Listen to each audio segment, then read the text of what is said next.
teman-teman sekalian, pada malam ini kita akan bermuhasabah dan merenungkan tentang satu hal yang saya kira tidak ada yang tidak akan terlibat emosi ketika membahas tentangnya. Satu tema yang bagi saya pribadi, tema yang sangat emosional.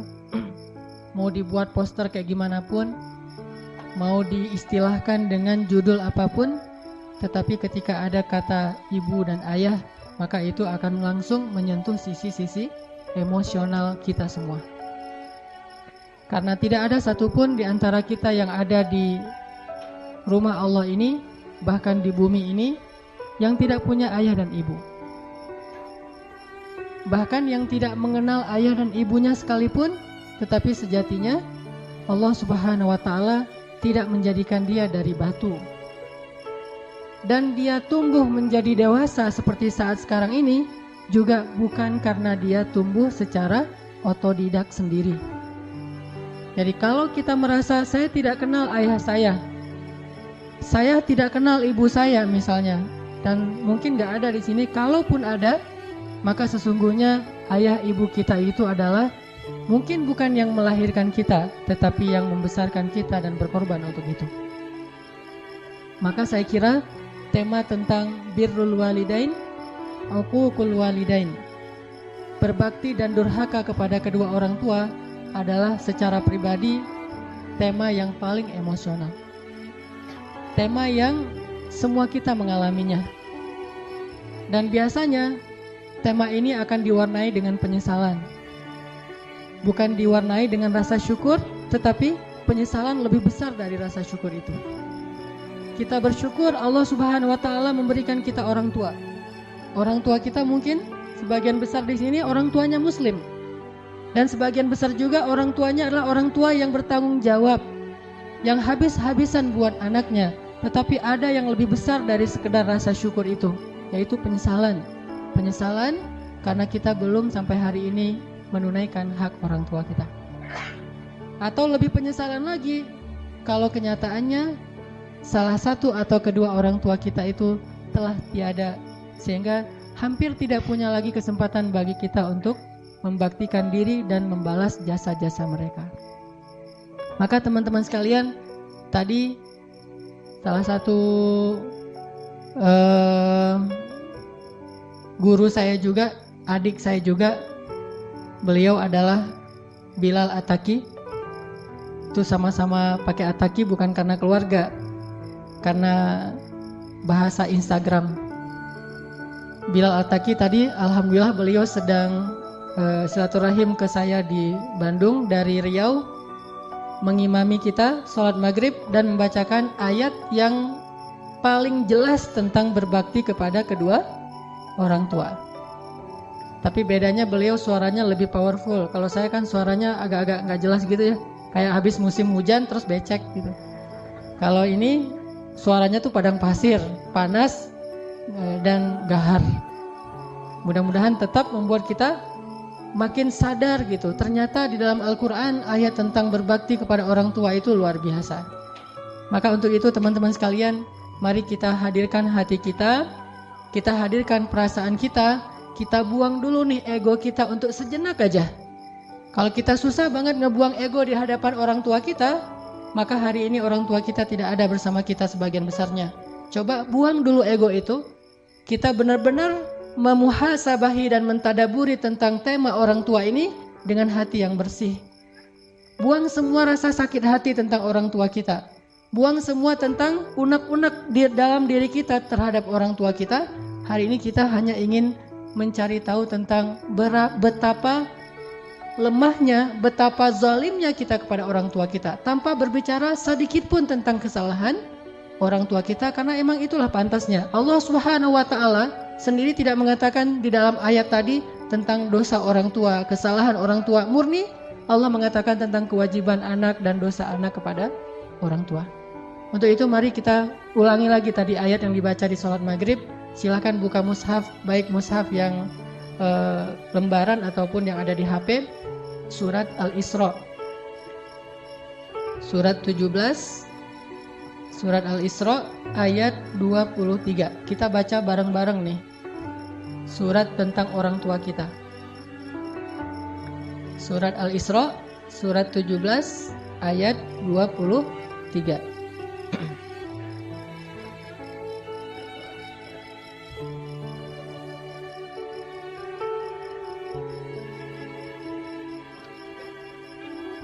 Surat Al-Isra surat 17 ayat 23. A'udzu billahi minasy syaithanir rajim. Silakan.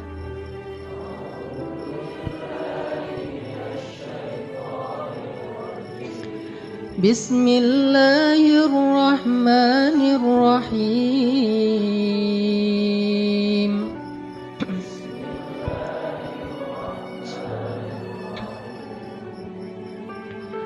وَقَضَى رَبُّكَ أَلَّا تَعْبُدُوا إِلَّا إِيَّاهُ وَبِالْوَالِدَيْنِ إِحْسَانًا.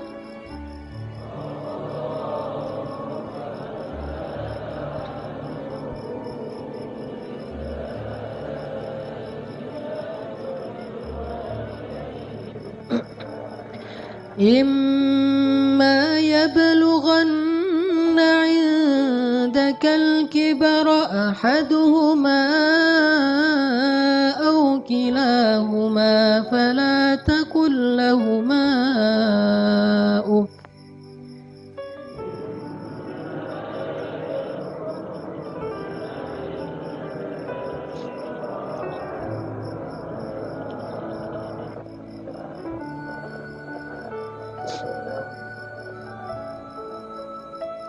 إِمَّا يَبْلُغَنَّ عِندَكَ الْكِبَرَ أَحَدُهُمَا أَوْ كِلَاهُمَا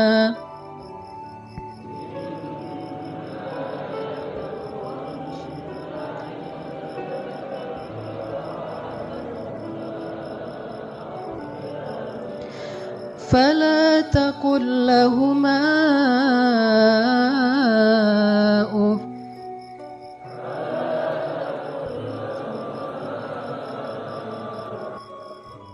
ولا تنهرهما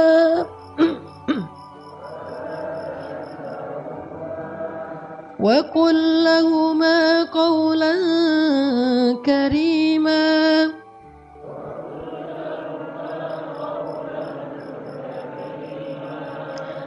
فلا تقل لهما أف ولا تنهرهما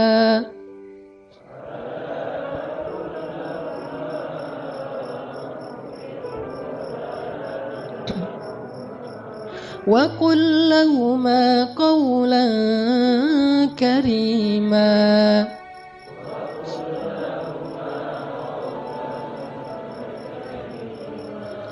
واخفض لهما جناح الذل من الرحمة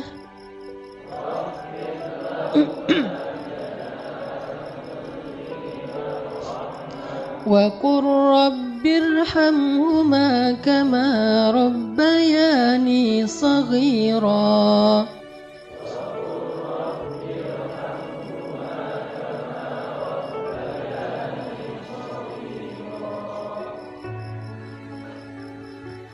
Dan Tuhanmu telah memerintahkan supaya kamu tidak menyembah selain Dia, dan hendaklah kamu berbuat baik kepada ibu bapakmu dengan sebaik-baiknya.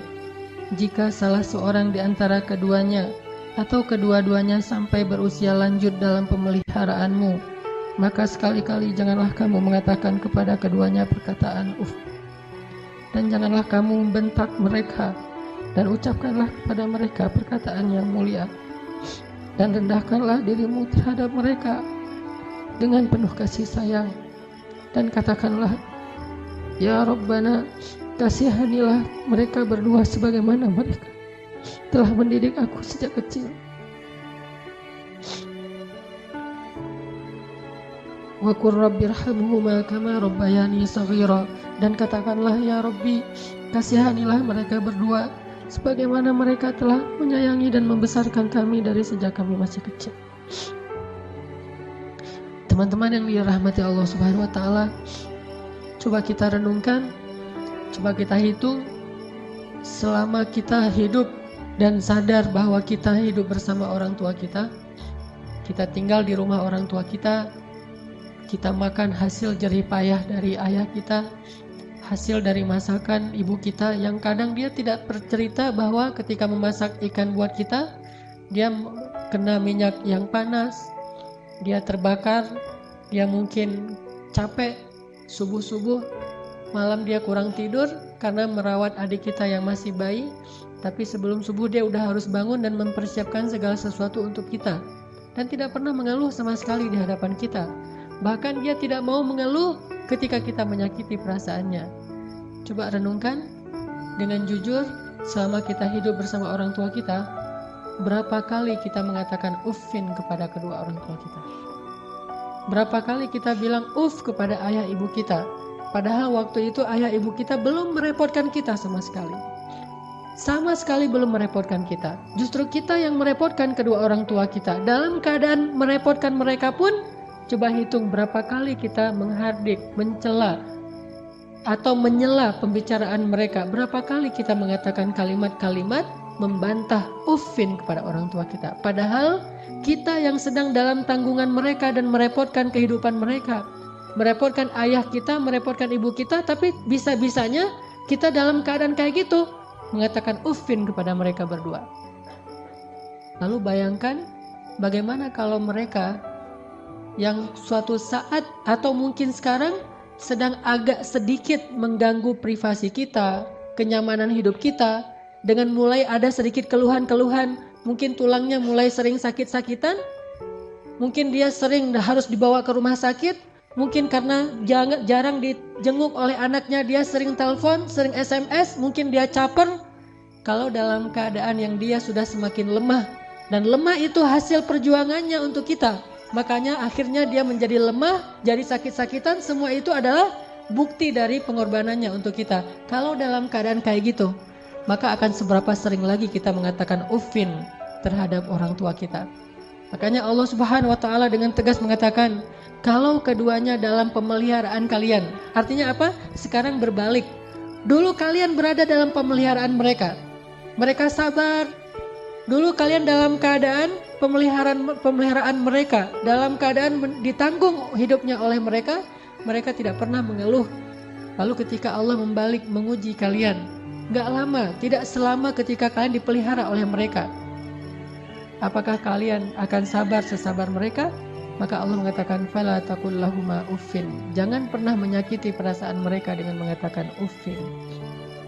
Teman-teman sekalian, coba hitung dalam sehari atau mungkin setahun ini sejak Ramadan kemarin, berapa kali kita bilang uff kepada orang tua kita? Kalau yang gak punya orang tua, berapa kali kita bilang uff semasa hidup orang tua kita, terutama di masa-masa terakhir hidupnya, saat kita harus menanggung beban sakitnya, pengobatannya, lemahnya, dan berbagai macam masalah yang sering Allah ujikan kepada mereka. Berapa kali kita bilang uff? Hitung itu, maka sebanyak itulah dosa-dosa kita kepada orang tua. Gak usah bilang durhaka yang besar, uff saja itu durhaka. Kenapa dianggap durhaka? Karena dosa besar itu tidak dilihat dari jenis dosanya, tetapi juga dilihat kepada siapa dosa itu dilakukan. Mengatakan uff kepada teman mungkin hanya dosa kecil, tetapi mengatakan uff kepada ayah kita, apalagi ibu kita, itu dosa yang tidak terhingga jumlah besarnya. Sampai Allah Subhanahu wa taala menggandeng perintah ini sama dengan perintah untuk mentauhidkan Allah Subhanahu wa taala. Coba kita renungkan, kita hitung. Sebanyak itulah kita akan coba untuk menghitung dosa-dosa kita. Sambil kita merenungkan, sambil kita menghitung, coba kita ulang-ulang ayat ini. Surat Al-Isra ayat 23. Bismillahirrahmanirrahim. Silakan.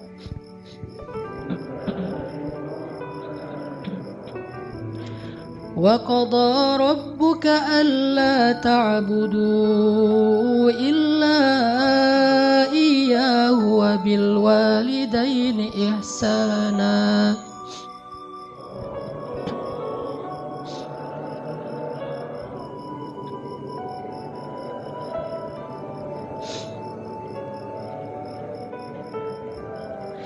إِمَّا يَبْلُغَنَّ عِندَكَ الْكِبَرَ أَحَدُهُمَا أَوْ كِلَاهُمَا فَلَا تَقُل لَّهُمَا أُفٍّ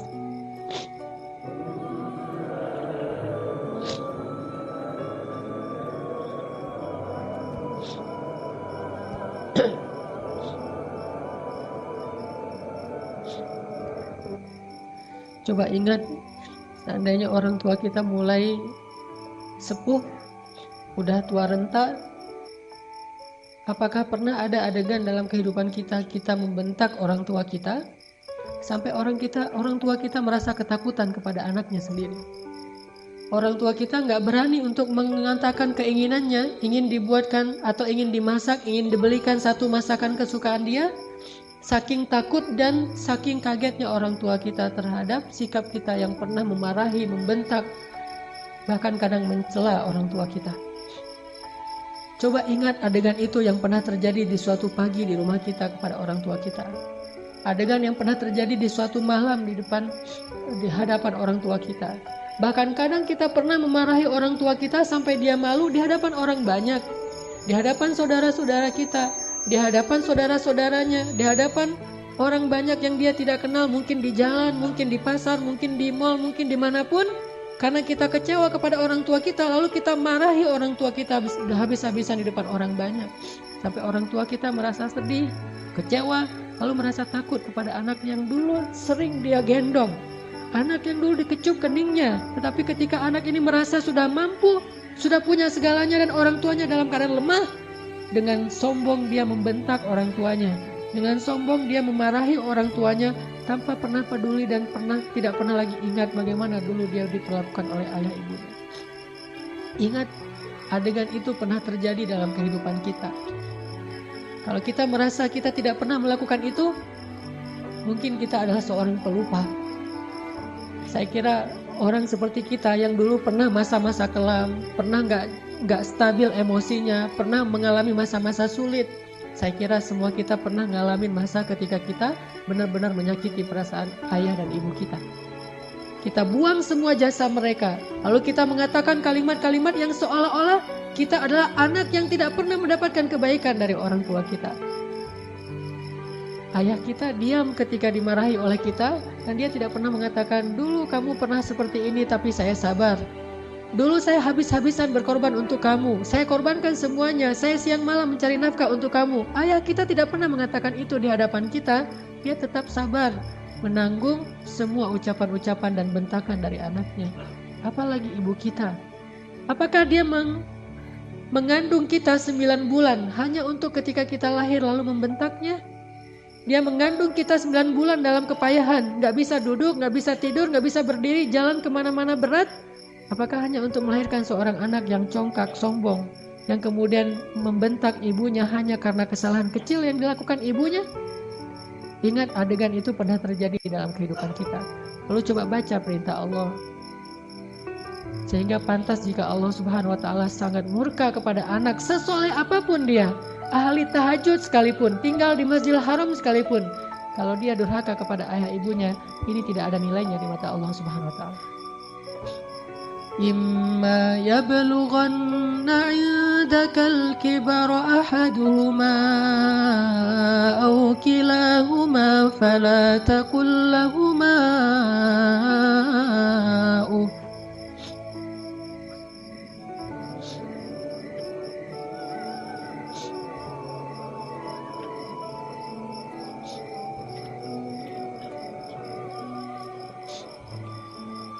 Seandainya salah satu dari mereka atau keduanya tumbuh atau hidup bersama kalian dalam tanggungan kalian, maka janganlah sekali-kali kalian mengatakan kepada keduanya kalimat-kalimat yang menyakiti, uffin. Allah larang kita untuk mengatakan itu. Lebih baik kita tidak pernah sholat sunnah sekalipun, kalau kita masih bisa tetap menjaga lisan kita kepada orang tua, daripada kita menjadi ahli ibadah tetapi kita tidak mampu menjaga lisan kita dari menyakiti orang tua kita. Fala taqul lahuma uffin wa la tanharhuma. Silakan.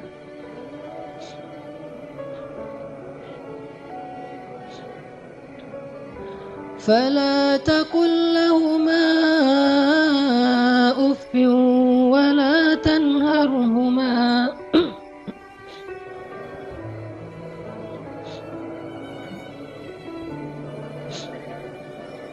ولا تنهرهما وقل لهما قولا كريما.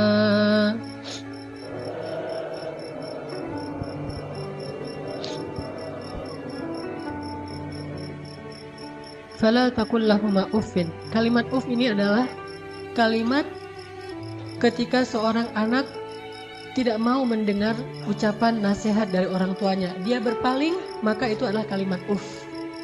Dia tidak mengabaikan apa yang diucapkan oleh orang tuanya adalah kalimat uff. Orang tuanya belum selesai berbicara, dia sudah pergi, itu adalah kalimat uff.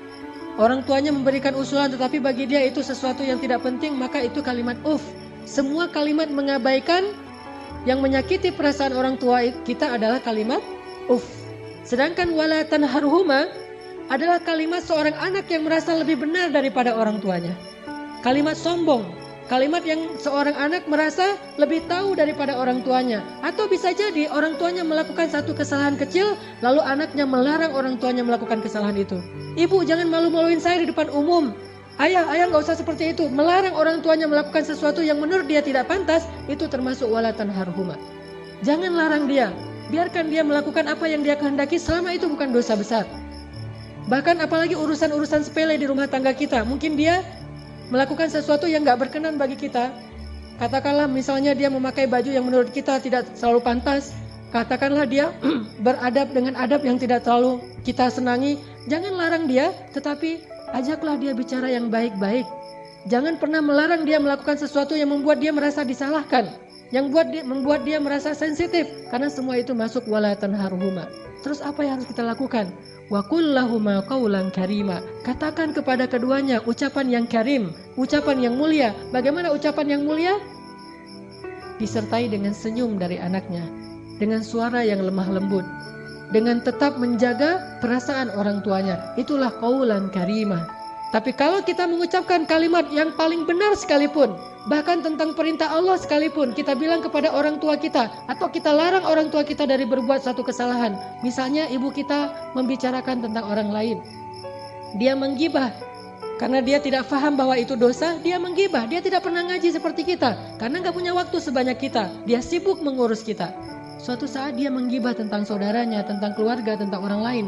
Maka jangan larang dia dengan cara yang membuat dia merasa sakit hati, membuat dia merasa tersinggung.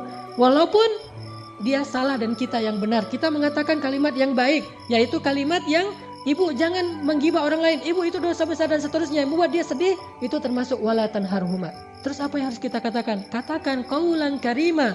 Pilih kalimat yang paling baik, yang bahkan belum pernah kita ucapkan semasa hidup kita. Bahkan kepada pacar kita, istri kita, suami kita, orang yang paling kita cintai pun kita belum pernah katakan kalimat sebaik itu. Katakan itu kepada orang tua. Mereka lebih berhak dapat kalimat yang terbaik dari anaknya. Siapa suami kita? Sehingga kita memilih kata-kata yang paling santun untuknya, tapi kita tidak menyedekahkan kata-kata itu untuk orang tua kita. Siapa istri kita? Pengorbanan apa yang sudah diberikan istri kita? Dia hanya datang dalam kehidupan kita karena melihat situasi kita, melihat diri kita, melihat kepribadian kita, hasil dari perjuangan orang tua kita. Harta kita yang sudah mapan, pekerjaan kita yang sudah jelas, kemudian penampilan kita yang menarik, semua ini hasil pengorbanan orang tua kita, lalu istri kita mengambil manfaat darinya. Siapa dia untuk kita lebih dahulukan daripada ayah ibu kita? Apalagi orang yang bukan siapa-siapa dalam kehidupan kita, tidak ada hubungan apapun selain pertemanan, yang kemudian kita menyebutnya sebagai kekasih kita. Apakah dia lebih berhak mendapatkan qaulan karima daripada ayah ibu kita? Makanya Allah mengatakan, wa qul lahuma qaulan karima. Selalu tersenyum ketika berbicara kepada orang tua kita. Bahkan dalam kondisi ketika kita tidak nyaman perasaannya, dalam kondisi kecewa sekalipun, dalam kondisi tersinggung sekalipun, kita berhak untuk tersinggung, tetapi kita tidak berhak untuk mengekspresikannya di hadapan orang tua kita. Wajar manusia tersinggung, wajar manusia kecewa, tetapi kita tidak berhak sama sekali mengekspresikan kekecewaan itu di hadapan orang tua kita. Kenapa? Allah katakan wa qul lahuma qaulan karima wa la tanharhuma. Jangan tunjukkan rasa tidak senang kalian kepada mereka. Apalagi kalau orang tua kita sudah mulai pikun. Banyak kesalahan yang dia akan lakukan. Dia datang kepada kita, kita punya budaya di keluarga bersama istri kita dan anak-anak kita. Dia datang dan melakukan hal-hal yang tidak sesuai dengan budaya di rumah kita. Kalau ayah kita seorang laki-laki yang perokok misalnya, maka dia merokok di sembarang tempat, lalu dia tidak pakai asbak, dia buang puntung rokoknya atau mungkin debu dari rokok itu di mana-mana. Karena kita merasa bahwa rumah kita tidak punya budaya seperti ini, kita marah kepada orang tua kita. Tetap jangan marahi dia, wala tanharhuma. Jangan cela dia, jangan marahi dia, kata Allah SWT. Walaupun dia melakukan kesalahan sekalipun. Ibu kita juga demikian, mungkin dia sering tersinggung dengan menantunya, yaitu pasangan kita. Dengan suami kita, dengan istri kita, tetap walaupun ibu kita yang salah, jangan kita menghardik dia, wala tanharhuma. Tetapi kita minta istri kita, suami kita untuk lebih bersabar kepada mertuanya. Walaupun yang salah adalah mertua, itu yang Allah maksud wala tanharhuma. Jangan pernah, jangan abaikan apa yang dia ucapkan. Jangan cela dia walaupun dia berbuat kesalahan, tetapi wa qul lahuma qaulan karima. Ucapan yang paling baik yang sekali kita ucapkan membuat hati orang tua kita merasa bahagia dan senang. Orang tua kita memang kadang butuh nafkah dari anaknya, tetapi itu bukan yang terpenting bagi mereka. Memang kadang mereka telepon kita di akhir bulan meminta dikirimin uang, tetapi itu bukan yang inti dalam kehidupan mereka. Yang paling mereka rindukan dari anaknya adalah ketika anak itu bisa datang, mencium tangan orang tuanya, tersenyum kepada orang tuanya, diam ketika orang tuanya bicara, sangat santun terhadap orang tuanya, melebihi santunnya dia kepada seorang yang paling dia hormati di antara manusia, kepada seorang ustadz yang dia kagumi, kepada seorang atasan yang dia hormati, kepada seseorang yang dia segani karena kebijaksanaannya, karena kearifannya, maka orang tua jauh lebih penting dari mereka semuanya. Maka teman-teman sekalian, coba kita renungkan, ternyata jelas sekali ayat ini mengajarkan cara kita berbakti kepada orang tua, kepada ibu kita, kepada ayah kita. Tapi ada yang bagi saya luar biasa setelahnya. Ada kalimat di ayat 24 yang kita coba baca. Wakhfid lahuma janahaz zulli minar rahmah. Silakan.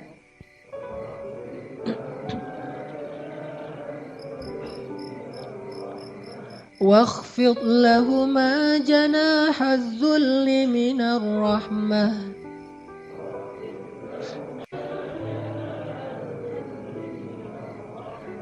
Wa qur rabbirhamhuma kama rabbayani shaghira.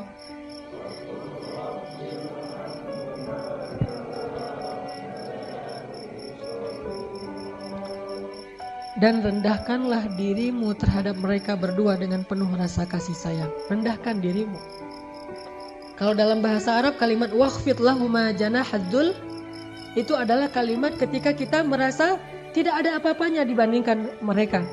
Tidak boleh seorang anak, walaupun dia seorang profesor, walaupun dia seorang pengusaha sukses, walaupun pendidikannya tinggi, walaupun wawasannya luas, walaupun hartanya berlimpah, walaupun pergaulannya itu luas sekali, sehingga orang tuanya kita anggap sebagai orang tua yang kolot, orang tua yang tradisional, orang tua yang tidak banyak tahu, orang tua yang tidak gaul, yang tidak update informasi, orang tua yang orang yang tidak punya ilmu seperti kita, sama sekali kita tidak boleh merasa lebih dari mereka.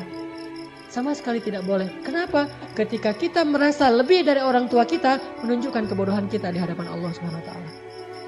Allah tidak menyebut kita sebagai orang yang hikmah, sebagai orang yang arif, orang yang bijaksana, orang yang berilmu, orang yang alim, orang yang rasikhuna fil ilm. Tidak disebut sebagai orang yang musaqqaf, orang yang berwawasan. Tidak disebut sebagai orang yang cerdas, orang yang syatir. Tidak disebut itu di dalam Al-Quran kalau kita tidak bisa merendahkan diri kita di hadapan orang tua kita. Bukan rendah hati, bahkan rendah diri di hadapan orang tua kita. Orang yang cerdas itu bagi Allah adalah orang yang rendah diri di hadapan ibu bapaknya. Dia merasa bahwa dia tidak lebih tahu daripada orang tuanya.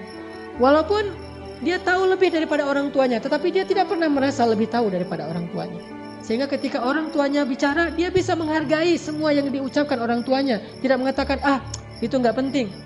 Apa yang diucapkan orang tuanya menurut dia sesuatu yang tidak realistis. Zaman sudah berubah dan seterusnya dan seterusnya. Bahkan secara tidak sengaja, kadang kita mentertawakan ucapan orang tua kita. Kita mentertawakan kekolotan orang tua kita yang kadang-kadang tidak dia sengaja dia tunjukkan di hadapan kita dan anak-anak kita. Bahkan kadang kita mengajak pasangan kita, kita mengajak anak-anak kita untuk semuanya mentertawakan nenek mereka, mertua mereka, ayah atau ibu kita di hadapan orang banyak. Bakti seperti apa ini? Seorang anak kepada ayahnya dan kepada ibunya. Ketika kita sama-sama bersama keluarga kita, anak kita yang udah pintar megang gadget, istri kita yang di tangannya selalu ada HP. Sementara kita juga sibuk dengan pekerjaan kita. Apa yang ada di tangan ibu kita? Foto anaknya, foto kita ketika kita masih kecil. Dia rindu masa-masa ketika dia bisa memeluk anaknya yang sudah lama tidak memeluknya. Tapi dalam situasi kayak gitu kita mentertawakan orang tua kita. Siapa kita? Apakah kita menjadi seperti sekarang ini tanpa pengorbanan dari mereka? Maka Allah mengatakan wakhfid lahuma janahadzulli minar rahmah. Rendahkan dirimu di hadapan orang tuamu beserta dengan kasih sayang. Rendahkan diri dengan kasih sayang. Bahkan kalau kata Nabi, ketika ada seorang laki-laki yang menawarkan diri untuk berjihad bersama Rasulullah, Rasulullah bertanya, apakah ibumu masih hidup? Dia mengatakan, ya Rasulullah, ilzam rijlaiha. Apa kalimatnya? Ilzam rijlaiha. Ilzam itu adalah terus menerus.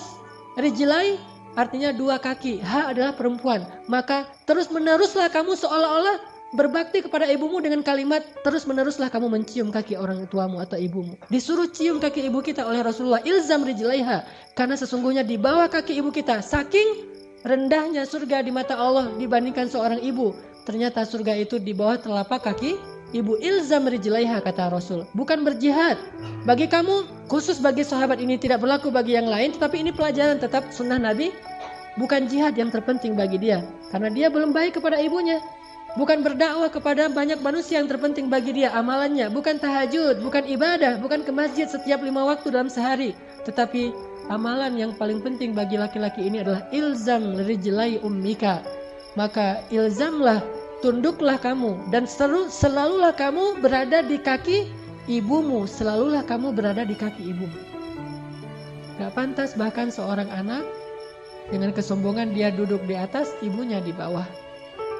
Atau setidaknya dia berduduk sama rata dengan ibunya.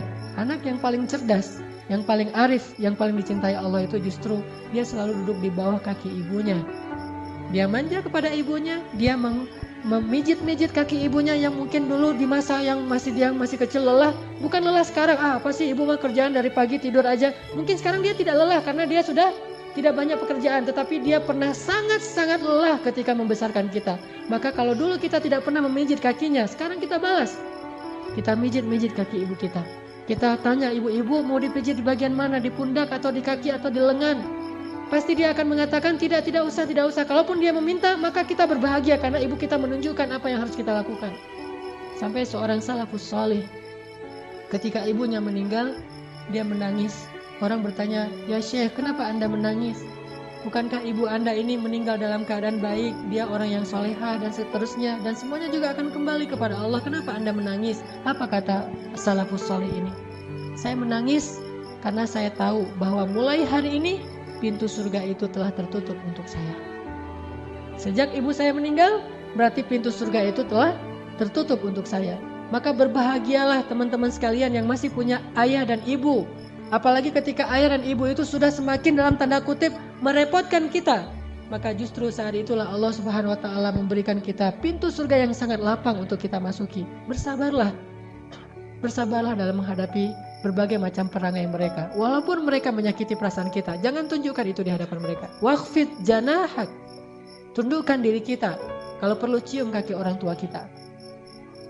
Terus terakhir Allah katakan, wa qur rabbir hamhuma kama rabbayani shaghira. Ya Allah, sayangilah kedua orang tua saya sebagaimana mereka membesarkan saya sejak kecil. Sayangi mereka ya Allah. Itu kalimat yang paling besar yang bisa kita ucapkan untuk orang tua kita ketika mereka tidak bersama kita, baik mereka masih hidup atau sudah wafat sekalipun. Katakan itu selalu di dalam doa kita, baik ketika sujud atau di luar sujud, di luar sholat. Wa qur rabbirhamhuma kama rabbayani shaghira. Itulah teman-teman, mudah-mudahan kita malam ini Allah beri hidayah untuk lebih sadar, membuang ego kita. Dan kalau perlu malam ini juga kita menelpon orang tua kita. Kalau yang dekat datangi orang tua kita. Kalau tidak ada orang tua, mertua kita, karena itu juga orang tua kita, cium kaki mereka, pijit kaki mereka, minta maaf kepada mereka, minta ampun kepada mereka. Mudah-mudahan keridhaan mereka akan menurunkan keridhaan Allah dan rahmat kepada kita. Insya Allah kita lanjutkan setelah sholat Isya. Teman-teman sekalian, marilah kita buka firman Allah di dalam surat Luqman. Surat 31 ayat 14 dan 15. Surat Luqman masih tentang ayat berbakti kepada kedua orang tua yang ada di surat Luqman, surat 31 ayat 14 dan 15. Bismillahirrahmanirrahim.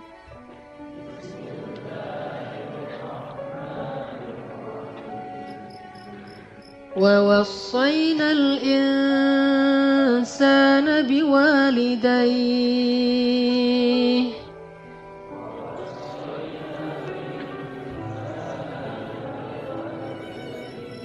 hamalathu وهنا على وهن وفصاله في عامين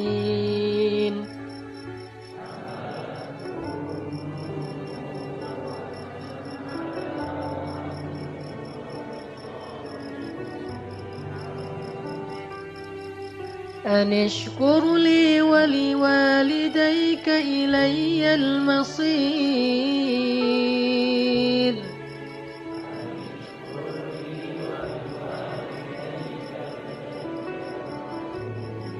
وإن جاهداك على أن تشرك بي ما ليس لك به علم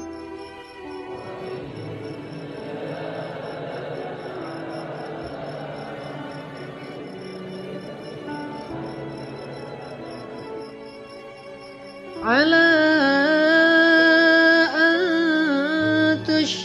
بي ما ليس لك به علم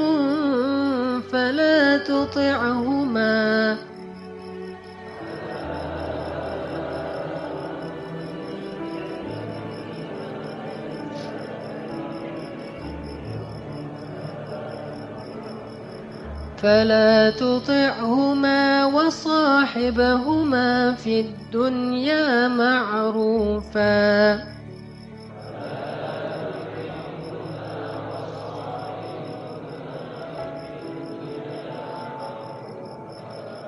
وصاحبهما في الدنيا معروفا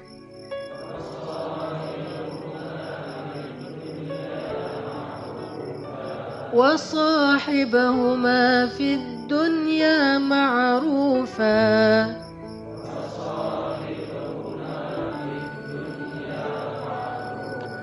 وصاحبهما في الدنيا معروفا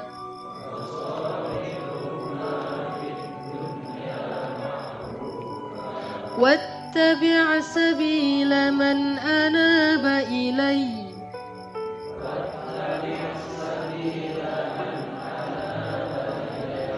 ثم إلي مرجعكم فأنبئكم بما كنتم تعملون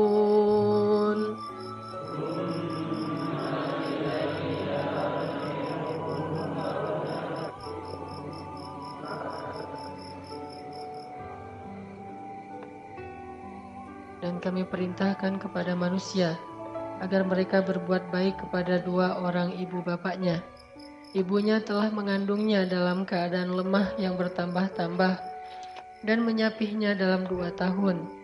Bersyukurlah kepadaku dan kepada kedua orang tuamu. Hanya kepada akulah kamu dikembalikan. Dan jika keduanya memaksa kamu untuk mempersekutukan aku dengan sesuatu yang kamu tidak punya ilmu tentangnya, maka janganlah sekali-kali kamu mengikuti keduanya, tetapi tetaplah temani keduanya di dunia dengan baik. Dan ikutilah jalan orang yang kembali kepadaku. Kemudian hanya kepadakulah kembalimu, maka kuberitakan kepadamu apa yang telah kamu kerjakan.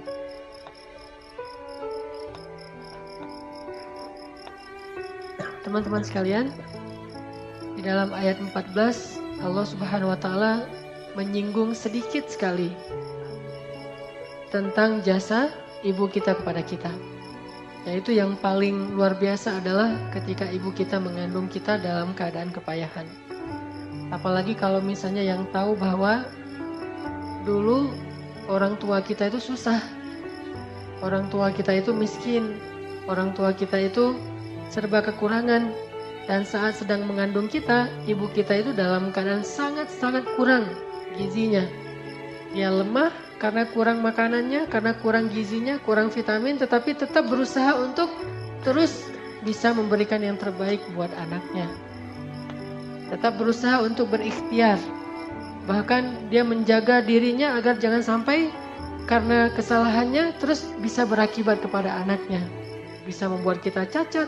Kalau ibu kita nggak jaga makan, mungkin kita bisa cacat. Kalau ibu kita nggak menjaga pola hidupnya, mungkin kita nggak akan normal. Intinya orang tua kita sejak mengandung kita itu udah berkorban untuk kita, terutama ibu kita. Dan nggak lepas juga dari pengorbanan ayah kita. Udah gitu menyapih di sini mulai dari sejak menyusui sampai selesai disapi. Ini artinya bahwa Allah Subhanahu Wa Taala ingin mengingatkan kita sebagai anak, jangan lupa kepada jasa orang tua. Dan bentuk ingatnya jasa orang tua itu adalah bentuk syukur kita kepada mereka. Apa kata Nabi?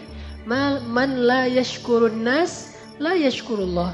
Siapa yang tidak bisa bersyukur kepada manusia atau berterima kasih kepada manusia, maka dia tidak bisa bersyukur kepada Allah. Jadi kalau kita ingin bersyukur kepada Allah, maka kita salah satu bentuknya adalah bersyukur kepada manusia. Dan orang yang paling berhak untuk kita syukuri nikmatnya adalah ibu dan ayah kita. Bersyukurlah kepada mereka, lalu kepada Allah Subhanahu wa taala pastinya, maka Allah Subhanahu wa taala akan menambahkan nikmat kepada kita. Arti bersyukur, setidaknya kita mengakui bahwa orang tua kita itu berjasa dalam hidup kita. Karena dalam syukur itu ada 3 rukun syukur. Ada 3 syarat syukur. Kalau 3 syarat ini tidak terpenuhi, maka kita tidak disebut orang yang bersyukur. 1, i'tiraf. I'tiraf itu artinya mengakui. Orang tidak disebut bersyukur kepada Allah kalau dia mengaku bahwa nikmat ini hasil jerih payah dirinya sendiri. Hasil kreasinya sendiri, hasil kehebatan dia, bukan dari Allah. Ini nggak bersyukur, walaupun dia bilang Alhamdulillah.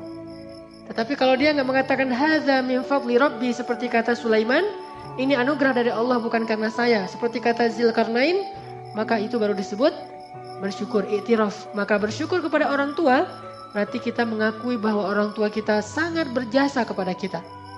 Kalau kita melupakan itu, kita mengabaikan itu, kita mendelete, kita menghapus semua kebaikan orang tua kita dalam sejarah hidup kita, maka kita sudah kurang 1 rukun syukur, disebut tidak bersyukur kepada orang tua. Dan itu durhaka. Yang kedua rukun syukur itu selain i'tiraf adalah tahadduts bin ni'mah. Kita membicarakan nikmat itu. Dan salah satu bentuk membicarakan nikmat atau tahadduts bin ni'mah kalau kepada Allah itu adalah dengan menampakkan nikmat itu di hadapan orang banyak. Sebagaimana Utsman bin Affan memakai pakaian yang baik, pakaian yang baru, pakaian yang rapi.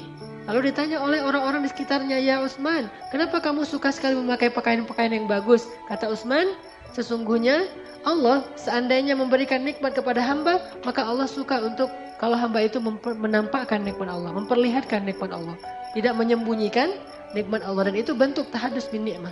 Selain ngebicarain, bisa juga dengan cara menampakkan, mendemokan. Nah, bentuk syukur kita kepada orang tua kita, tahadduts bin ni'mahnya adalah kita harus membicarakan tentang jasa orang tua kita, ibu kita, dengan pasangan kita, kita bicara dengan istri kita, suami kita, tentang ibu kita, tentang ayah kita. Dan itu sangat-sangat pantas untuk dibicarakan. Atau kita tunjukkan bahwa ini hasil dari perjuangan ayah dan ibu saya dalam bentuk mendemokan kasih sayang mereka dalam kehidupan kita. Terus yang ketiga, rukun syukur itu adalah tasrif fi mardatillah, membelanjakan nikmat itu kepada hal yang diridhoi oleh Allah. Berarti kalau bersyukur kepada ibu dan ayah kita gunakan semua kebaikan yang telah diamanahkan oleh orang tua kita terhadap hal-hal yang disukai dan disenangi oleh orang tua kita. Sehingga kalau orang tua kita, ibu kita mengandung kita, menyusui kita, memberi kita vitamin sampai kita menjadi sehat, IQ kita bagus, kita cerdas, lalu semua itu membuat kita menjadi sombong, bahkan mencela orang tua kita, ini tidak masuk rukun syukur, tidak tasrif fi mardatillah, tidak membelanjakan nikmat itu kepada hal yang diinginkan oleh pemberinya. Maka kalau kita sadar bahwa kita dapat semua jasa dari orang tua kita, kemudian kita mengekspresikannya dalam bentuk demo kehidupan kita, maka yang terakhir adalah kita mencoba untuk menggunakan semua potensi baik dan nikmat itu ke dalam hal-hal yang diridhoi oleh orang tua kita. Ini syukur, kata Allah. Terus di ayat 15 Allah katakan, kalau keduanya memaksa kamu, jahadak. Memaksa itu ada yang dengan cara baik. Kalau dengan cara baik itu namanya bukan maksa, membujuk.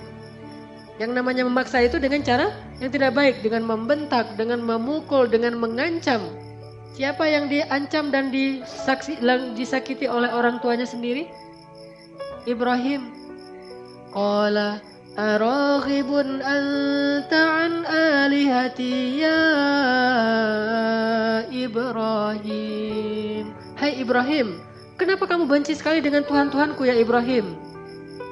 La illam tantahi la arjumannaka wahjurni maliya. Kalau kamu nggak berhenti ya Ibrahim, aku rajam kamu. Gimana dirajam? Diikat di pohon kurma, kemudian dilemparin rame-rame sama dengan batu. Ya Ibrahim, kalau kamu tidak berhenti, aku rajam kamu. Atau pergilah kamu, terusir dari negeri Irak sejauh-jauhnya. Apa kata Ibrahim? Ibrahim berkata, Qala salamun alaik. Ini teladan kita, Nabi Ibrahim. Qala salamun alaik. Salam. Kalimat yang baik kepada ayahnya yang udah mengancamnya, yang udah menyiksanya, yang udah membakarnya, lalu mengusirnya. Dalam keadaan terusir dari rumahnya, dari negerinya bersama istri tercinta Sarah, Ibrahim mengatakan, Salamun alaik ya abati. Salam bagimu hai abati, semoga ayah selamat, semoga ayah selamat. Ya abati, lima ta'budu ma la yasma' wa la yubsir wa la yughni 'anka syai'a. Masih menggunakan bahasa yang karimah, bahasa yang lembut. Ya abati. Dalam bahasa Arab memanggil ya abi itu sudah lembut, tetapi ini lebih lembut dari ya abi, yaitu ya abati. Ya abati, padahal ayahnya memanggil Ibrahim bukan ya bunayya, bukan anakku tersayang, tapi ya Ibrahim, panggilan yang kasar sekali. Lalu ancaman yang sangat luar biasa, diusir, disakiti, disiksa, termasuk diserahkan kepada Namrud untuk dibakar. Ayahnya memfitnah Ibrahim, tetapi panggilannya ya abati inni akhafu an yamassaka 'adzabun minar rahman. Wahai ayahku tersayang, aku khawatir ayah nanti akan diazab oleh Allah karena dosa-dosa ini. Wahai ayahku, dengan panggilan yang lembut. Ketika diancam dia mengatakan, Qala salamun alaik. Salam. Semoga ayah tetap selamat, semoga ayah selamat. Kemudian Qala salamun alaik. Sa'astaghfiru laka rabbi innahu kana bi hafiya. Ya Allah ampunkanlah ayah saya. Ya Allah ampunkanlah ayah saya. Terus mendoakan ayahnya. Wa a'tazilukum. Terpaksa aku harus meninggalkan kalian dengan apa yang kalian sembah, dan aku akan menghadapkan diriku kepada Allah. Gak sama sekali menyakiti perasaan ayahnya. Gak sama sekali mengatakan ya kafir. Padahal ayahnya seorang penyembah berhala, bahkan yang membuat berhala itu untuk disembah, lalu mengajarkan kaumnya cara menyembah berhala buatannya sendiri. Azar. Kenapa dia tidak mengatakan wahai orang yang paling kafir? Yang lain kafir, kamu yang paling kafir. Kamu yang membuat Tuhan-Tuhan palsu, lalu kamu mengajarkan ritual cara menyembah Tuhan palsu, kamu juga ikut memimpin menjadi imam mereka dalam menyembah Tuhan yang palsu. Ya kafir. Tidak. Ya abati salamun alaik. Wahai ayahku tersayang, keselamatan bagimu. Sa'astaghfirulaka rabbi. Aku akan meminta ampun untukmu, wahai ayah. Dia pergi meninggalkan ayahnya dengan sedih. Bukan sedih karena berpisah saja, tetapi sedih belum bisa membawakan hidayah untuk ayahnya. Inilah seorang anak yang paling berbakti pada orang tua. Makanya kata Allah, wa in jahadak. Mungkin kita datang ke Masjid Al-Latif. Orang tua kita curiga. Yang dulunya anak saya pulang kuliah langsung pulang ke rumah. Yang dulunya anak saya kalau saya telepon lagi di mana, lagi jalan sama temannya. Sekarang dia sering pulang malam gara-gara ngaji di masjid. Yang pengajiannya ayah kita atau ibu kita belum tahu seperti apa. Mereka takut dengan berbagai macam isu di televisi, apalagi habis kejadian di Paris dan seterusnya, dengan munculnya ISIS dan seterusnya. Ayah dan ibu kita merasa khawatir, dan kadang-kadang ekspresi kekhawatirannya itu agak mengganggu kita, menyakiti perasaan kita, menghalang-halangi kita. Belum disuruh untuk kafir, baru dilarang untuk mengaji, belum dilarang untuk menyembah Allah. Sedangkan ayat ini melarang kita menyembah Allah dan bahkan menyuruh kita untuk kufur kepada Allah. Tapi Allah mengatakan, wasahibhuma fid dunya ma'rufa. Tetap temani, hidup bersama mereka di dunia secara baik. Jangan pernah sakitin mereka, walaupun kafir sekalipun. Yang paling kafir sekalipun. Siapa sahabat yang orang tuanya kafir dan bahkan melarang dia masuk Islam sampai dia nangis-nangis memaksa anaknya kembali kepada agama jahiliyah? Sa'ad bin Abi Waqqas. Ketika Sa'ad bin Abi Waqqas masuk Islam, ibunya ngosel-ngosel. Ibunya keluar rumah, kemudian tidur di halaman rumah. Dia berdebut seluruh tubuhnya, gak mau makan, gak mau minum, dan mengutuk anaknya. Kalau Sa'ad gak mau kembali ke rumah dan kembali ke agama nenek moyang, saya tidak akan pernah makan. Marah-marah gitu. Mendemokan di depan orang banyak, mengatakan Sa'ad sudah lupa. Lihat Sa'ad, sejak dia bergaul dengan Muhammad, dia jadi durhaka kepada ibunya. Dulu Sa'ad itu nggak akan pernah bisa membiarkan saya kayak gini. Sekarang Sa'ad menjadi anak yang durhaka, dituduh dengan tuduhan-tuduhan macam-macam. Tetapi Sa'ad datang dan mengatakan, ya ibu, masuklah. Saya tidak akan masuk, kamu anak durhaka, mencela ibu saya, ibumu dan nenek moyang orang tuamu. Tetapi Sa'ad tetap mengatakan, ya ibu, mari kita masuk. Ya ibu, mari kita masuk. Kalau saya masuk, kamu harus syirik kepada Allah. Apa kata Sa'ad? Wahai ibu, bagaimanapun apapun yang ibu lakukan, saya tidak akan pernah syirik kepada Allah. Tetapi saya juga tidak akan pernah menzalimi hak ibu. Saya akan terus berbakti pada ibu. Akhirnya lama-lama ibunya luluh dan masuk. Setelah masuk, Sa'ad terus mendoakan kepada Allah untuk kebaikan ibunya. Sampai bahkan salah satu hadis tentang bersedekah atas nama ibu adalah sedekahnya Sa'ad bin Abi Waqqas. Itu hadis bagi sebagian besar ulama, bolehnya bersedekah atas nama orang lain atau orang tua, yaitu hadisnya Sa'ad bin Abi Waqqas ketika dia bertanya kepada Rasulullah, ya Rasul, bolehkah saya bersedekah atas nama ibu saya? Rasulullah mengatakan boleh.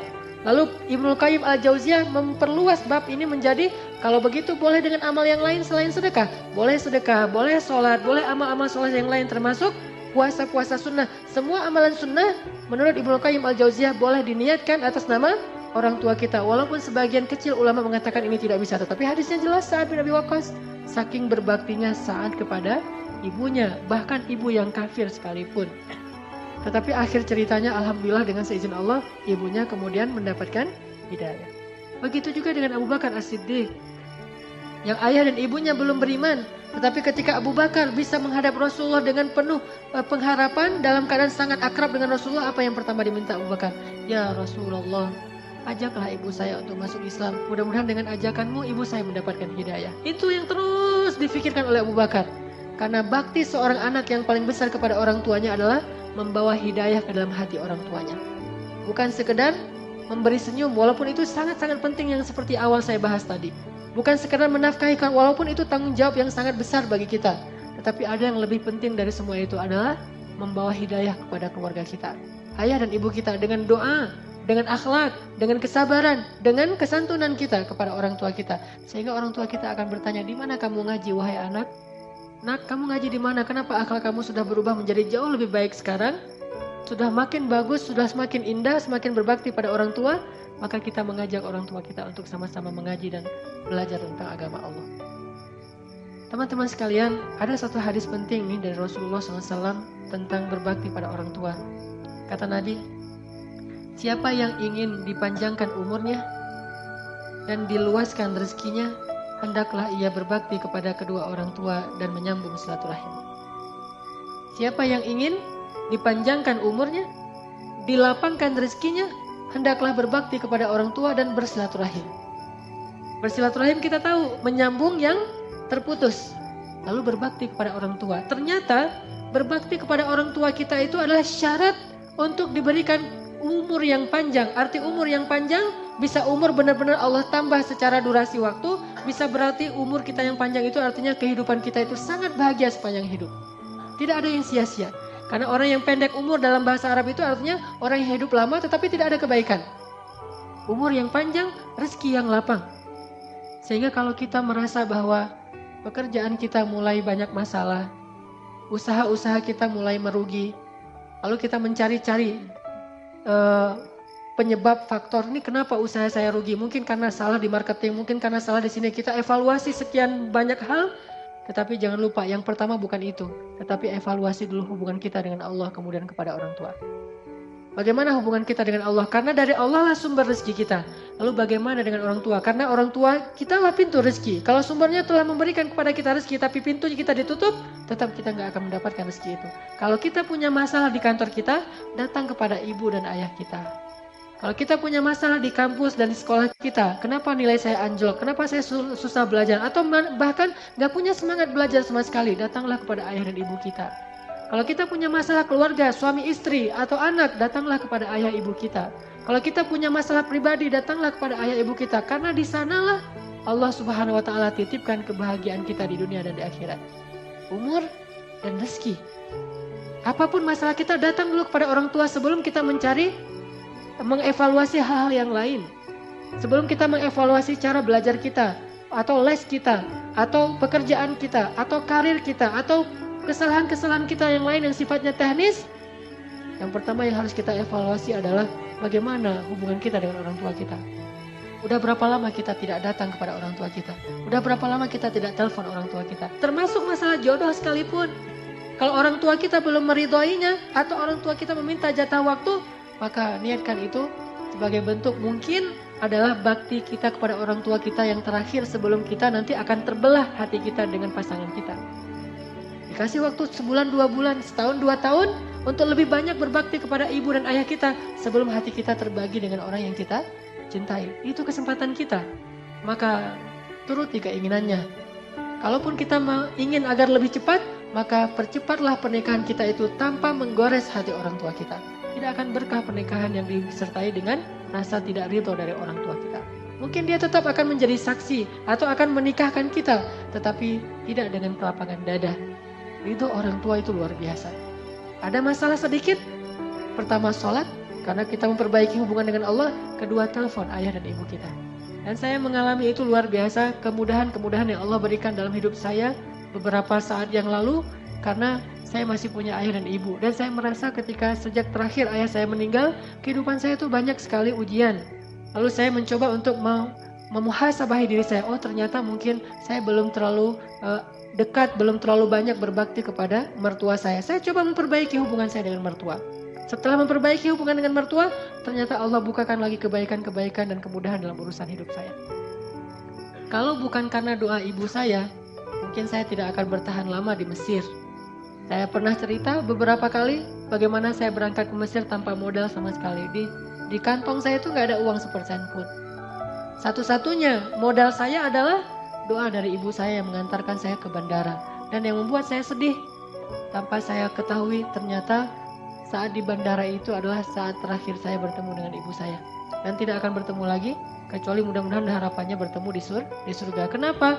Ketika saya berangkat ke Mesir, 4 tahun berselang kemudian ibu saya menjadi korban tsunami dan meninggal dunia. Dan alhamdulillahnya yang saya syukuri, seminggu sebelum terjadi tsunami, alhamdulillah Allah gerakkan hati saya sehingga saya telepon ibu saya. Saya ngobrol panjang lebar, itu telepon yang paling panjang antara saya dengan ibu saya seminggu sebelum terjadi tsunami. Dan saya masih terngiang-ngiang nasihat dari ibu saya. Di sini ada adik saya, dia tahu hari-hari terakhir, saat subuh terakhir bagaimana keadaan ibu saya yang beliau biasanya tuh habis sholat subuh itu cuma berdoa sebentar kemudian sibuk dengan urusan rumah. Tapi hari itu alhamdulillah habis sholat subuh ibu saya tidak berhenti berzikir. Terus sampai terjadi gempa. Dari azan subuh Sampai jam 9 kurang lebih terjadi gempa, beliau dalam keadaan terus berzikir dan alhamdulillah meninggalnya dalam keadaan tenggelam atau kena tsunami, dan itu salah satu meninggal yang mendapatkan pahala syahid. Tetapi ada hal yang perlu saya ambil pelajaran di sini. Bagi kita yang masih punya orang tua, jangan berpikir bahwa kita akan bisa menemani mereka dalam waktu yang lama. Kita tidak tahu usia kita atau usia orang tua kita. Selagi ada kesempatan, raih pintu surga itu. Karena ketika mereka sudah kembali kepada Allah, berarti saat itu juga pintu surga telah ditutup dari jalan orang tua kita. Teman-teman, ayo malam ini juga kita telepon orang tua kita, minimal kita SMS orang tua kita. Kalau bisa menemui, kita temui orang tua kita, sehingga kita bisa meminta maaf dan ampun di hadapan orang tua kita. Pastinya banyak sekali kesalahan-kesalahan yang pernah kita buat. Kalau kita mau tahu gimana beratnya jadi orang tua, bagi yang sudah menikah dan punya anak sekarang ngerasain gimana susahnya jadi orang tua. Saya ngerasain gimana beratnya jadi seorang ayah. Padahal kehidupan saya jauh lebih nikmat ketimbang ayah saya dulu. Ayah saya berangkat ke tempat kerja, beliau tukang pangkas. Beliau berangkat pagi-pagi, pulang malam dengan mengendarai sepeda yang berjarak sekitar 12 km setiap hari. Pulang balik 24 km naik sepeda ontel. Naik sepeda setiap hari. Hujan, panas, dingin, dan beliau tidak punya jas hujan. Sehingga kalau hujan ya sudah hujan. Kehujanan pulang ke rumah dalam keadaan basah kuyup, paling-paling yang beliau tutup, dan saya masih ingat yang sering beliau lakukan tuh kalau lagi hujan besar hanya menutup kepala dengan kain kantong kresek. Cuma itu pelindung dari hujan, yang lain semuanya kehujanan sepanjang jalan. Padahal kehidupan beliau jauh lebih sulit. Saya aja yang sudah lebih nyaman, kemana-mana mungkin bisa pakai kendaraan roda 4, bisa kendaraan roda 2, terserah saya. Dan jarak bekerjanya tidak terlalu jauh, kemudian pekerjaannya bukan memangkas, bukan yang berdiri terus, gampang dihormati orang, dikasih makan dan seterusnya. Tapi merasakan betapa beratnya menjadi seorang ayah. Terus gimana perasaan ayah saya yang jauh kehidupannya lebih sulit dari saya? Maka sekarang rasakan pengorbanan orang tua kita melalui apa yang sekarang kita rasakan menjadi seorang ayah dan ibu. Mudah-mudahan itu akan membuka hati kita. Ternyata pengorbanan mereka itu luar biasa dan kita aja yang gak sadar. Mudah-mudahan teman-teman semuanya bisa mengambil manfaat dari muhasabah ini. Marilah kita tutup dengan sama-sama berdoa, terutama doa kita untuk kedua orang tua kita, kepada kedua mertua kita, kepada saudara-saudara kita, dan terhadap kaum muslimin di seluruh dunia.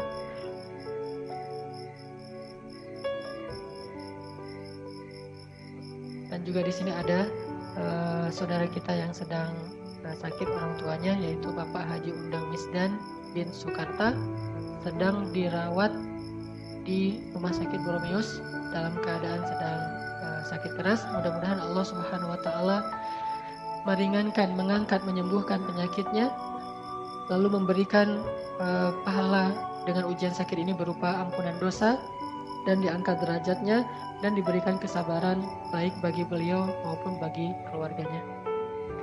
A'udzu billahi minasy syaithanir rajim. Bismillahirrahmanirrahim. Alhamdulillahi rabbil alamin. Alhamdulillahi rabbil alamin hamdan yuwafi ni'amahu wa yukafi'u mazidah. Ya Rabbana lakal hamdu kama yanbaghi li jalali wajhikal karim wa 'azimi sultanik. Alhamdulillah, segala puji bagi Allah. Alhamdulillah, atas limpahan nikmat Allah. Alhamdulillah, atas nikmat hidayah. Alhamdulillah, atas nikmat iman. Alhamdulillah, atas nikmat Islam. Alhamdulillah, atas nikmat taubah. Alhamdulillah, atas nikmat hijrah. Alhamdulillah, atas nikmat Al-Quran. Alhamdulillah, atas nikmat ibadah. Alhamdulillah, atas nikmat keluarga. Alhamdulillah, atas nikmat keluarga. Alhamdulillah, atas nikmat diberikan seorang ayah. Alhamdulillah, Diberikan ibu yang paling mencintai kami, alhamdulillah. Diberikan malaikat pasangan kami, alhamdulillah. Diberikan anak-anak penyejuk hati kami, alhamdulillah. Diberikan kemudahan rezeki, alhamdulillah. Dipilihkan untuk kami sebagai umat Muhammad, alhamdulillah. Alhamdulillah. Alhamdulillahi Rabbil Alamin. Allahumma ghfir lana dhunubana ya Allah. Ighfir lana dhunubana ya Allah. Ighfir lana dhunubana ya Allah. Ya Ghaffar, betapa banyak dosa kami ya Allah. Betapa banyak kesalahan kami ya Allah. Betapa sering kami melakukan maksiat di hadapan-Mu ya Allah. Betapa sering kami menyombongkan diri dari-Mu ya Allah. Betapa sering kami mengabaikan perintah-Mu ya Allah. Betapa sering kami melanggar larangan-Mu ya Allah. Ya Ghaffar, ampunkanlah dosa kami ya Ghaffar. Maafkanlah kesalahan kami ya Ghaffar. Hapuslah kesalahan dan kekeliruan kami ya Ghaffar. Ya Allah, maafkanlah kedurhakaan kami kepada ibu kami ya Allah. Maafkanlah kedurhakaan kami kepada ayah kami ya Allah. Sering kami menyakiti perasaan mereka ya Allah. Sering kami menyakiti perasaan ayah kami ya Allah. Sering kami menyakiti perasaan ibu kami ya Allah. Tapi doa-doa mereka terus mengalir dan dilantunkan untuk kebaikan kami ya Allah. Ya Allah, kami durhaka kepada ayah kami ya Allah. Kami melupakan jasa mereka ya Allah. Kami menuduh mereka zalim padahal mereka berkorban untuk kami ya Allah. Maafkanlah kesalahan kami kepada ibu kami ya Allah. Kami pernah membentak mereka ya Allah. Kami pernah mentertawakan mereka ya Allah. Kami pernah membuat mereka ketakutan ya Allah. Kami mengabaikan mereka ketika mereka membutuhkan kami ya Allah. Kami mengabaikan mereka dan lebih memilih urusan kami daripada mereka ya Allah. Kami lebih memilih urusan sekolah kami daripada mereka ya Allah. Kami lebih memilih urusan pertemanan kami daripada mereka ya Allah. Kami lebih memilih urusan pekerjaan kami daripada mereka ya Allah. Kami lebih memilih urusan keluarga kami daripada mereka ya Allah. Ya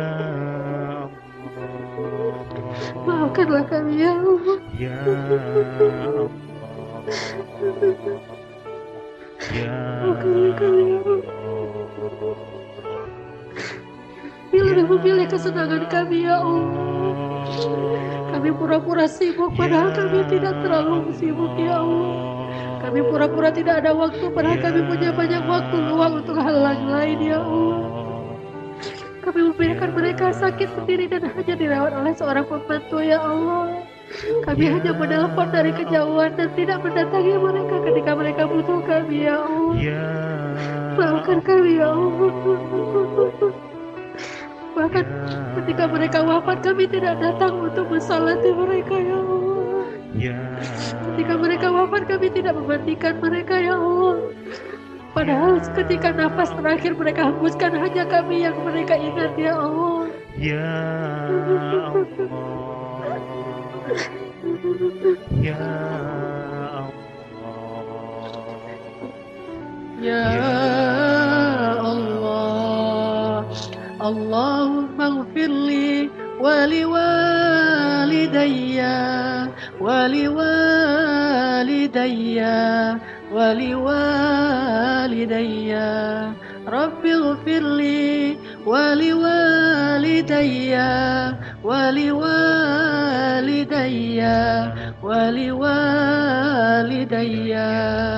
Ya Allah, ampunkanlah dosaku dan kedua orang tuaku ya Allah. Waliwalidayya ya Allah, waliwalidayya ya Allah.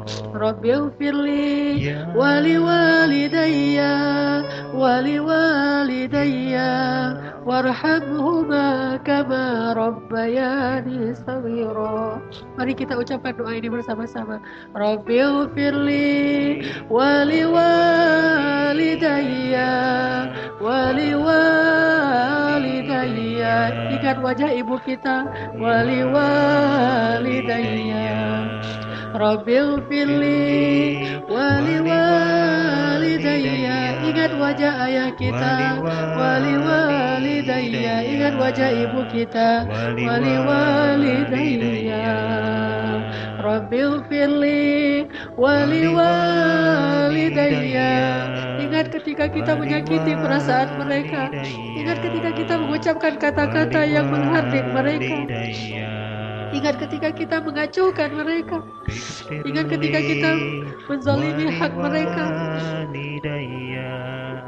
Waliwalidayya waliwalidayya warhamhuma ya Allah, warhamhuma ya Allah, warhamhuma ya Allah, warhamhuma ya Allah, warhamhuma ya Allah, warhamhuma ya Allah, warhamhuma ya Allah. Kirimkan doa kita kepada orang tua kita yang telah meninggal dunia, kepada orang tua kita yang sangat merindukan doa kita di dalam alam kubur mereka. Kirimkan doa kita untuk orang tua kita, ayah dan ibu kita yang sekarang berada di dalam alam barzakh. Mereka sangat butuh doa-doa dari kita. Waliwalidayya waliwalidayya waliwalidayya. Ayo kita doakan bersama-sama. Rabbighfirli waliwalidayya waliwalidayya waliwalidayya. Rabbighfirli waliwalidayya. Mudah-mudahan doa kita akan mengangkat derajat orang tua kita. Mudah-mudahan doa kita akan membahagiakan orang tua kita di kuburnya. Mudah-mudahan doa kita akan menggugurkan dosa-dosa orang tua kita. Waliwalidayya waliwalidayya waliwalidayya warhamhuma ya Allah, warhamhuma ya Karim, warhamhuma ya Rahim, warhamhuma ya Rabbal Alamin.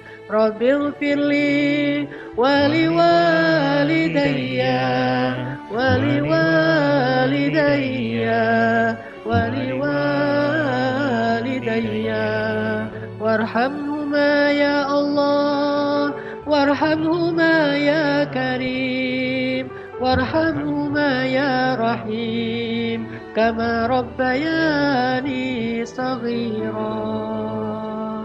Allahumma ighfirli wa liwalidayya warhamhuma kama rabbayani saghira.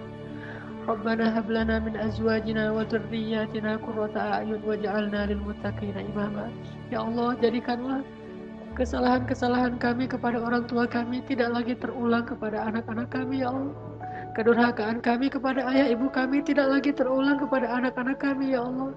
Jangan Engkau jadikan kekasaran sifat kami kepada orang tua kami ditiru oleh anak-anak kami kepada kami ya Allah. Anugerahkanlah kepada kami anak-anak yang berbakti kepada kedua orang tuanya ya Allah. Rabbana atina fid dunya hasanah wa fil akhirati hasanah wa qina adzabannar. Subhanakallahumma wa bihamdika asyhadu an la ilaha illa anta astaghfiruka wa atubu ilaik. Assalamualaikum warahmatullahi wabarakatuh.